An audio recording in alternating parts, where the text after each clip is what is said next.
নমস্কার বন্ধুরা, আমি সঞ্জীব আপনাদের সামনে আবার একটি গুরুত্বপূর্ণ তথ্য এবং একটি ভিডিও নিয়ে হাজির হয়ে গেছি। আপনাদের আশা করি এই ভিডিওটি কাজে লাগবে এবং আপনাদের ভালো লাগবে। এই দুয়ারে সরকার প্রকল্প পশ্চিমবঙ্গ সরকারের একটি অত্যন্ত গুরুত্বপূর্ণ সরকারি কাজকর্ম বলতে পারি বা সরকারি অ্যাক্টিভিটি। যারা অফিসে গিয়ে কোনো কাজ যাদের করা সম্ভব হয়ে ওঠে না, তারা এই দুয়ারে সরকার ক্যাম্পে অতি সহজেই তারা বাড়ির পাশে তাদের যে প্রয়োজনীয় সরকারি কাজকর্ম সেটা তারা মিটিয়ে নিতে পারেন। কিন্তু অ্যাপ্লিকেশন করার পর তারা কিভাবে চেক করবেন যে তাদের অ্যাপ্লিকেশন স্ট্যাটাস, সেই ব্যাপারে পশ্চিমবঙ্গ সরকার একটি অত্যন্ত ভালো উদ্যোগ গ্রহণ করেছে। সেটা হচ্ছে নতুন পোর্টাল চালু করা হয়েছে, অর্থাৎ আপনি সহজেই আপনার অ্যাপ্লিকেশনের স্ট্যাটাস চেক করে নিতে পারবেন। এই ভিডিওটি শুরু করার আগে ছোট্ট একটি অনুরোধ বন্ধুরা, যদি আমাদের চ্যানেলে প্রথমবার ভিজিট করে থাকেন অর্থাৎ প্রথম দর্শক হন, তাহলে অবশ্যই চ্যানেলটি সাবস্ক্রাইব করুন এবং পাশে থাকা বেল আইকনটি প্রেস করুন, যাতে এই ধরনের ভিডিও আপলোড করার সাথে সাথে নোটিফিকেশন আপনার কাছে পৌঁছে যায় এবং একটি ভিডিও মিস না হয়। এই ভিডিওটি যদি ভালো লেগে থাকে তাহলে এটি লাইক করুন এবং বন্ধুদের সঙ্গে বেশি বেশি করে শেয়ার করুন, কারণ আপনার লাইক ও শেয়ার যদি আপনার বন্ধুর কাজে আসে তাহলে আমাদের এই ভিডিওটি বানানো সার্থক বলে মনে করব। আসুন বন্ধুরা, তাহলে ভিডিওটি শুরু করা যাক।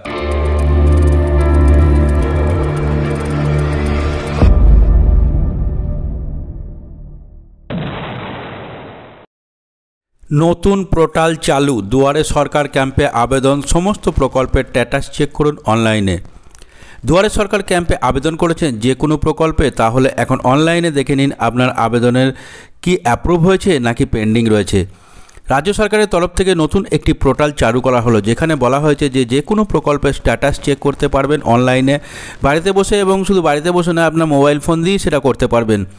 যদি আপনি লক্ষ্মীর ভাণ্ডার প্রকল্পে আবেদন করে থাকেন, কিংবা বয়স্ক ভাতা, বিধবা ভাতা, প্রতিবন্ধী ভাতা, কৃষক বন্ধু প্রকল্প, Swasthya Sathi card, Khadya Sathi card, ST SC OBC certificate, বিদ্যুৎ সংযোগের জন্য আবেদন, তপশিলি বন্ধু, জয় জহর যোজনা, কন্যাশ্রী, রূপশ্রী, মানবিক প্রকল্প, স্টুডেন্ট ক্রেডিট কার্ড অথবা আমির পাট্টার জন্য আবেদন ইত্যাদি যে কোনো প্রকল্পের, তাহলে আমরা যে কয়েকটি ধাপ, নিচে যে কয়েকটি ধাপ আমরা আপনাকে বলে দেবো, সেই ধাপ কটি আপনি যদি ফলো করেন তাহলে আপনি আপনার আবেদনের স্থিতি এবং বর্তমান কোন পর্যায়ে রয়েছে সেটা সহজেই জানতে পারবেন। দুয়ারে সরকার শিবিরে যে সমস্ত প্রকল্পের জন্য আবেদন ফর্ম জমা নেওয়া হয়েছে সেই সমস্তই প্রকল্পের আবেদনের স্থিতি আপনি দেখতে পারবেন এই পোর্টালে।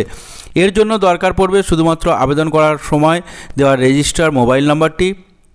আপনি যে প্রকল্পের সুবিধা পেতে আবেদন ফর্ম জমা করেছেন শিবিরে, সেই আবেদনপত্রে যে মোবাইল নাম্বার লিখে দিয়েছেন সেই মোবাইল নাম্বারে দরকার পড়বে স্ট্যাটাস চেক করার জন্য। অবশ্যই সেই মোবাইল নাম্বারটি সচল থাকতে হবে, কেননা সেই রেজিস্টার মোবাইল নাম্বার সরকারের তরফ থেকে একটি ওটিপি পাঠানো হবে। সেই ওটিপি বসিয়ে সাবমিট করলেই আপনি আপনার স্ট্যাটাসটি চেক করতে পারবেন। তাহলে বন্ধুরা, চলুন কয়েকটি সহজ যে স্টেপ আছে সেই স্টেপগুলো সম্বন্ধে এখন আপনাদেরকে বলবো। প্রথমে আপনাকে দুয়ারে সরকারের অফিসিয়াল ওয়েবসাইটে আসতে হবে, এরপর চেক অ্যাপ্লিকেশন স্ট্যাটাসে ক্লিক করুন। পরবর্তী পেজে আপনার রেজিস্টার্ড মোবাইল নাম্বারটি বসিয়ে দিন। আপনি যে কোনো প্রকল্পের জন্য আবেদন করেছেন লিস্ট থেকে সেই প্রকল্পের নাম সিলেক্ট করুন, এরপর নিচে থাকা সাবমিটে ক্লিক করুন।